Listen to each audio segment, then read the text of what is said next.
Assalamualaikum warahmatullahi wabarakatuh. Saya Wawat Ernawati.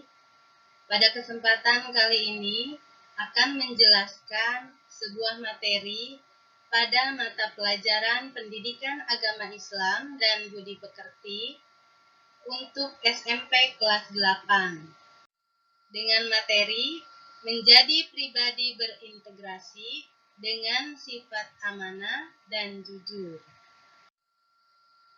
Baik, untuk pembahasan materi pembelajarannya yaitu yang pertama, pengertian amanah dan jujur, dalil tentang amanah dan jujur, bentuk-bentuk amanah dan jujur, cara menerapkan sifat amanah dan jujur, dan hikmah sifat amanah dan jujur. Pembahasan yang pertama yaitu pengertian amanah. Secara bahasa, kata amanah berasal dari bahasa Arab, yakni amanata, yang berarti aman, tentram, tenang, dan hilang rasa takut. Sementara dalam bahasa Indonesia, amanah diartikan sebagai sesuatu yang dititipkan kepada orang lain, keamanan dan ketentraman, dan dapat dipercaya.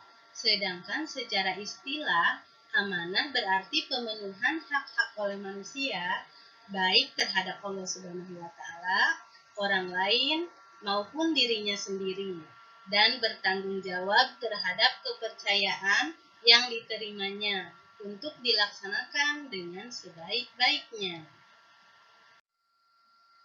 Adapun dalil tentang amanah, yaitu terdapat dalam Quran Surah An-Nisa ayat 58.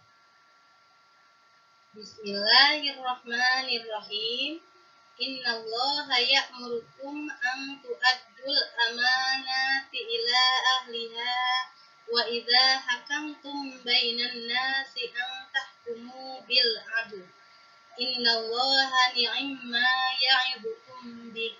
Innallaha kana sami'an basira. Yang artinya, sungguh Allah menyuruhmu menyampaikan amanat kepada yang berhak menerimanya. Dan apabila kamu menetapkan hukum di antara manusia, hendaknya kamu menetapkannya dengan adil. Sungguh Allah sebaik-baik yang memberi pengajaran kepadamu. Sungguh Allah Maha mendengar, Maha melihat. Selanjutnya, bentuk-bentuk amanah. Yang pertama, amanah terhadap Allah Subhanahu wa Ta'ala. Allah Subhanahu wa Ta'ala memberikan amanah kepada setiap manusia untuk beribadah kepadanya. Cara menjaga amanah yang diberikan oleh Allah Subhanahu wa Ta'ala adalah dengan meyakini rukun iman serta mengamalkan ajaran Islam. Amanah yang kedua yaitu amanah terhadap diri sendiri. Tanggung jawab terhadap segala nikmat yang ada dalam diri manusia yang berguna bagi dirinya. Setiap anggota tubuh kita adalah amanah dari Allah Subhanahu wa Ta'ala. Kedua kaki, kedua tangan, kedua mata, kedua telinga, mulut, serta anggota badan lainnya akan dimintai pertanggungjawabannya oleh Allah Subhanahu wa Ta'ala dan akan bersaksi atas perbuatan yang telah mereka lakukan selama hidupnya. Yang ketiga, amanah terhadap orang lain. Manusia adalah makhluk sosial. Untuk menghindari keburukan dan masalah yang ditimbul pada amanah, tanggung jawab, menghormati, serta memberikan hak orang lain sesuai dengan haknya. Cara menerapkan sikap amanah dalam kehidupan sehari-hari. Yang pertama, meyakini bahwa amanah merupakan titipan belaka, sehingga tidak mempunyai hak untuk memiliki. Yang kedua, menyadari bahwa setiap amanah harus dipertanggungjawabkan baik di dunia maupun di akhirat. Yang ketiga, menjaga amanah yang diberikan sebaik-baiknya agar tidak rusak atau berkurang nilainya. Yang keempat, melaksanakan amanah sebaik-baiknya sesuai dengan tujuan. Selanjutnya, pengertian jujur. Jujur adalah kesesuaian sikap antara perkataan dan perbuatan yang sebenarnya. Kata kejujuran digunakan untuk menyatakan sikap seseorang. Sikap tersebut muncul disebabkan oleh situasi, keadaan, kenyataan yang dilihat, didengar, diketahui, dirasakan, tanpa dikurangi ataupun ditambah, serta tindakan dan ucapan yang dilakukan apa adanya. Jujur itu mudah, seperti berkata apa adanya, memberikan hak orang lain sesuai haknya, dan tidak mengurangi ukuran timbangan. Adapun dalil tentang jujur terdapat dalam Quran Surah At-Taubah ayat 119. Bismillahirrahmanirrahim. Ya ayyuhalladzina amanu taqullaha wa kunu ma'as shodiqin.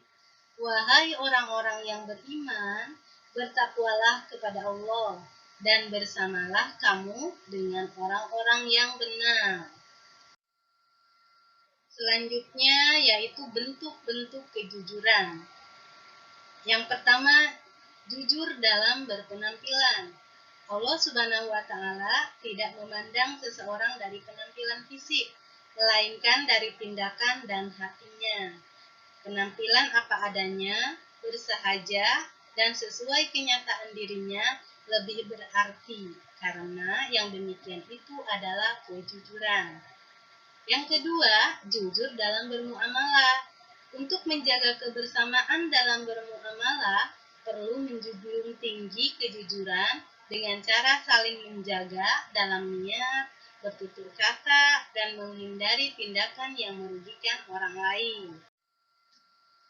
Kemudian cara berperilaku jujur. Yang pertama, meyakini bahwa Allah Maha melihat, Maha mendengar, dan Maha mengetahui terhadap segala yang dipikirkan, dikatakan, dan dilakukan oleh manusia.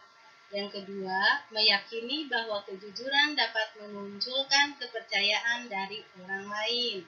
Yang ketiga, terbiasa berkata benar, sesuai antara yang dipikirkan, yang dikatakan, dan yang dilakukan. Yang keempat, meyakini bahwa kejujuran akan membawa kepada kebaikan, baik kebaikan dunia maupun akhirat. Yang kelima, menghindari perkataan bohong, walaupun hanya sekedar candaan saja. Berikutnya adalah hikmah perilaku jujur dan amanah. Yang pertama, meningkatkan keimanan. Yang kedua, terhindar dari sifat munafik. Yang ketiga, mendapat kepercayaan dari banyak orang. Yang keempat, memperoleh kebaikan dunia. Dan yang kelima, merasakan ketenangan dan kebahagiaan. Baik, itu saja yang saya jelaskan pada kali ini. Mohon maaf apabila masih banyak kekurangan.